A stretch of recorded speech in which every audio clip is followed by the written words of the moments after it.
Media మిత్రులందరికీ నా యొక్క నమస్కారము. నిన్న మాట్లాడిన మాటలకు అంటే నిన్న నిన్న మేము మాట్లాడినాము.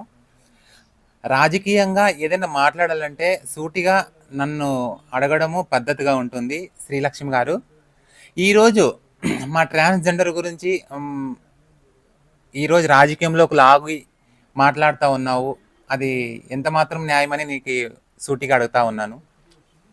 ఒకటే అడుగుతున్నాను శ్రీలక్ష్మి గారు, మీరు నేను ఒక సాటి ట్రాన్స్జెండర్ దగ్గర పట్టా ఇప్పించుకొని ఆ పట్టాని అమ్ముకునింది. అట్లా అమ్ముకోయింటే మల్లిక వాళ్ళక్క నేను 2-3 మేడలు కట్టించగలను, లేదంటే 2-3 కారులు తీసుకోగలనని చెప్తా ఉన్నావు. నేను అట్లా చేసింటే నా పక్కనే ఉంది. ఎవరైతే నువ్వు ఇప్పుడు 5,000 ఇచ్చి 5,000 ఇచ్చి 1,50,000 తీసుకొని అంటున్నావు చూడు, ఆ పట్టాని పక్కనే ఉంది ఆమె. నేను అట్లా చేసింటే ఆమె డైరెక్ట్గా ఇక్కడ కూర్చోంది, ఈడే అడగండి. ఒకటి చెప్తా ఉన్నాను, ఏదైనా రాజకీయంగా నన్ను ఎదుర్కోవాలంటే ఎదిరించి అడగండి, దానికి నేను సమాధానం చెప్తాను. కానీ వ్యక్తిగతంగా ఈ ట్రాన్స్జెండర్ మా అవ్వ వాళ్ళ విశేషాలు ఇవి. ఎట్లా అంటే అనుకో, నేను ఆమె ఎవరికో వేరే వాళ్ళకి అక్కడ అది 2000 సంవత్సరంలో 2001లో మా సీఎం చంద్రబాబు నాయుడు హయాంలో ట్రాన్స్జెండర్కి 45 పట్టాలు 50 వరకు పట్టాలు ఇక్కడ ఇచ్చారు, ఎక్కడ భరత్ నగర్లో. ఆ మూమెంట్లో మీనాక్షి నాయుడు అన్న దగ్గర గురించి చెప్పాం మేము. అన్న మాకు ఇట్లా మా పట్టాలని ఇక్కడ చాలా మంది కబ్జాలు చేసినారు అని చెప్పేసి సాయి ప్రసాద్ రెడ్డి అన్న దగ్గర కూడా అడిగినాం.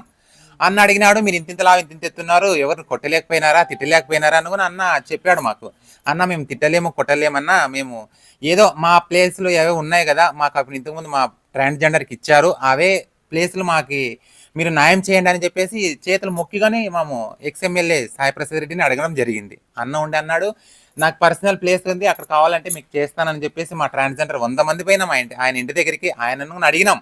మా ట్రాన్స్జెండర్ పక్కన ఉన్నారు. ఆ మాటకి మేము చెప్తా ఉన్నాము. ఆ అమ్మాయి ఉండి ఏమైనా వాళ్ళ ఇంట్లో సమస్యల వల్ల నేను ఇట్లా పట్టా అమ్ముతా ఉన్నానమ్మా, అక్కడ పలానా నాదుకుని ఉంది కదా, నాకు ఇంట్లో నాకు సమస్య ఉంది అంటే, సరేలేమ్మా నువ్వు ఎవరికో అమ్ముతానంటున్నావు కదా, నేనే తీసుకుంటానని చెప్పేసి నేను తీసుకొని సొంత మా ఇంట్లో నేను ఎవరికి అమ్మలే.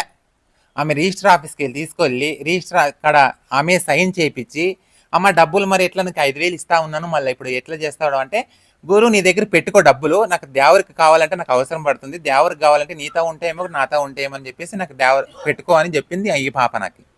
అంతేగాని ఒట్టి పుణ్యానంగా నా మీద ఇట్లా నిందేయడం ఇది నీకు పద్ధతి కాదు అని చెప్పబోతా ఉన్నాను శ్రీలక్ష్మి గారు. నేను ఏదైనా రాజకీయంగా గురించి ఏదైనా మాట్లాడి ఏదైనా నన్ను ఇది చేయాలంటే డైరెక్ట్గా నువ్వు నన్ను రాజకీయంగా నువ్వు అడుగు. నేను ఏ కబ్జా చేయలేదు, ఏ అవినీతి చేయలేదు. చిన్న క్వశ్చన్ నీకు వేస్తా ఉన్నాను సూటిగా. మీరు చేసినట్టుగా చాలా అరాచకాలు ఉన్నాయి. మేము అదే పార్టీలో వైఎస్ఆర్సీపీ పార్టీలో ఉన్నప్పుడు మీరంతా కండ్లకి గంతలు కట్టుకోయింట్రే, మీకు నోరు లేకపోయినా, ఆ రోజు మాట్లాడనీకి మీకు గొంతు లేకపోయినా అంటే, ఈరోజు మేము సత్యాన్ని ఏదనేది మేము బోధించి మేము గట్టిగా నోరెచ్చి మాట్లాడుతూ ఉన్నాం కదా, ఏ పార్టీలో ఉన్నామనేది కాదు, ఎక్కడుండి మేము విశ్వాసంగా చేస్తున్నామని మేము చేస్తూ ఉన్నాం చూడు, మమ్మల్ని మీరు ఈరోజు నిందిస్తూ ఉన్నారు చూడు, అందుకోసం మాకు ఇవన్నీ మీరు మాట్లాడుతూ ఉన్నారా? ఇవన్నీ ప్రజలు ఒప్పుకోరు, మేము ఒప్పుకోము. శ్రీలక్ష్మి గారు గుర్తుపెట్టుకోండి. ఇక్కడ కావాలంటే ఇక్కడ ఆమె ఎవరైతే కబ్జా చేసినారో వాళ్ళ సాటి ట్రాన్స్జెండర్ అని చెప్పారు కదా, ఆమె ఇక్కడే ఉంది, కావాలంటే మీరు అడగండి. ఇంకొకటి సూటిగా అడుగుతా ఉన్నాను శ్రీలక్ష్మి అక్క, మీకు జనాలు ఆదోనిలో 2,100 కోసం కట్టాలని చెప్పేసి చాలా కమ్మలు కలవార్లు చాలా అమ్మి కాసి 2,100 కట్టి డీడీ తెచ్చుకొని చూపించారు మాకు. ఇప్పుడు నీకు 2,100 కట్టలేవు కదా, కట్టి లేకున్నట్లు నీకు ప్లాట్ ఎక్కడి నుంచి వచ్చింది? అది నువ్వు కట్టినట్లు డీడీ మాకు ఏదైనా ఉంటే ప్రూఫ్ చూపియండి. ప్రూఫ్ చూపిస్తే మేము దానికి మేము మీకు చెప్తాము. అంతేగాని ప్రూఫ్ చూపించుకున్నట్లా నేను 2,100 నువ్వు కట్టలేకున్నట్లా నీకు పట్ట ఆ రకంగా వచ్చమ్మా అంటే, ఆదోన్లో వాళ్ళకి కట్టితేనే అందరికి వచ్చినాయి, కట్టలేకుంటే నీకెట్లొచ్చి మరి ఏ ఉద్దేశంతో వచ్చి నీకని నేను అడుగుతా ఉన్నాను. నువ్వు నాకు సమాధానం చెప్పాలా, ఈ మాటకు నువ్వు సమాధానం చెప్పాలా శ్రీలక్ష్మి గారు. మీరు పార్టీలో ఉన్నప్పుడు ఎవరు కూడా ఒక్క విమర్శ కూడా ఒకటేనా, మేము అక్కడ వైసీపీలో ఉన్నప్పుడు కానీ, ఇంతకుముందు టీడీపీలో ఉన్నప్పుడు కానీ, లేదంటే ఇప్పుడు మేము బీజేపీలో ఉన్నప్పుడు కానీ అన్న ఒకటి, మేము ఎవ్వరికి విమర్శించే ఎప్పుడు రాలే. వాళ్ళే ఏదైనా మమ్మల్ని గెలిగితే మేము మాట్లాడతాం అంతేగాని, లేదంటే వాళ్ళ గురించి మాకు మాట్లాడని అవసరమూ లేదు. ఎందుకోసం చెప్పు, మాకేమి ప్రజల మేలు కావాలా, ప్రజలకు ఆదోని ప్రజల అభివృద్ధి కావాలని చెప్పేసి దీని మీద పోరాడతాం అంతేగాని వాళ్ళ గురించి మేము ఎవరో ఏదో మాట్లాడతారని చెప్పేసి మేము వాళ్ళ సరిగ్గా మేము మాట్లాడము. మాకు అవసరమూ లేదన్న ఈ విశేషంలో. అంటే ఉన్నత నాయకుల పైన కానీ, అంటే మాజీ ఎమ్మెల్యే సాయిప్రసాద్ పైన కానీ, మనోజ్ రెడ్డి పైన కానీ, ఇంకా అంటే ఎవరికి భయపడి ఇంతవరకు మీరు ఎక్కడ కూడా మాట్లాడలేదు కదా వైసీపీ ప్రభుత్వం ఉన్నప్పుడు? ఎందుకు మాట్లాడలేదు? అంటే మీతో పాటు బీజేపీ నాయకులు అన్న ఎవరు కూడా ఎందుకు మాట్లాడలేదు ఇప్పటి వరకు? అన్న వేరే వాళ్ళ సమస్య అంటే నాకు తెలియదు అన్న. నా విశేషం నేను చెప్తాను. ఇప్పుడు నేను మాట్లాడగలను అంటే నేను మాట్లాడేదాన్ని వాళ్ళు ఎత్తనీరన్నా, గొంతు ఎత్తనీయరు వాళ్ళు. ఎక్కడ అదేమంటారు చూడు, ఎక్కడ వచ్చే మలకని అక్కడ ఇరిసేసినట్ల ఎక్కడ వచ్చి ఎదుగుతా వాళ్ళని వాళ్ళను కాలేసి తొక్కుతారన్నమాట. ఆ ఉద్దేశం మీద మేము కాబోయే రోజుల్లో మంచి రోజులు, మాకు ఒక మంచి రోజులు వస్తాయి, మేము కూడా గొంతు ఎత్తి మాట్లాడే రోజులు వస్తాయని చెప్పేసి వెయిట్ చేసినామన్నా. ఈ రోజు మాకు దేవుడు వచ్చినట్ల మాకు డాక్టర్ పార్థసార్ అని వచ్చాడు. మాకు ఆదోని ప్రజలకు మాకు అందరికి అభివృద్ధి జరుగుతుందని చెప్పేసి మాకు ఫుల్ నమ్మకంతో ఈరోజు ముందుకెళ్ళి చేసి, ఎవరైతే అవినీతి ఎవరైతే దౌర్జన్యం చేసే వాళ్ళకి ప్రతి ఒక్కరికి మేము ఖండిస్తూనే పోతామన్నా. ఇది మాత్రం మేము ఒప్పుకోము.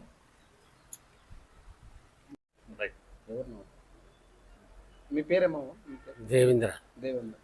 మల్లికవ్వ మీతో బలవంతంగా పట్టా తీసుకునింది, డబ్బులు ఇవ్వలేదని చెప్పేసి ఈరోజు వైసీపీ నాయకులు ఆరోపించారు.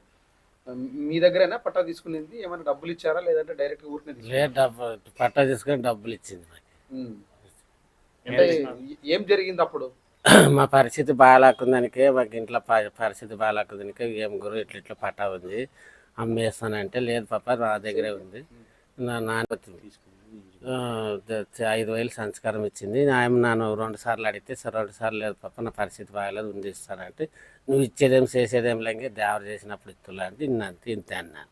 ఆమె డబ్బులు ఇస్తానని నిజమే ఇస్తానని. ఎప్పటికైనా నీ గుండెలో మా ఇంట్లో ఉన్నట్ల, నీ ఇంట్లో కాదు నా ఇంట్లో ఉన్నట్ల పెద్ద పాప యాటికి పోవు అని చెప్పింది నాకు, అంతే.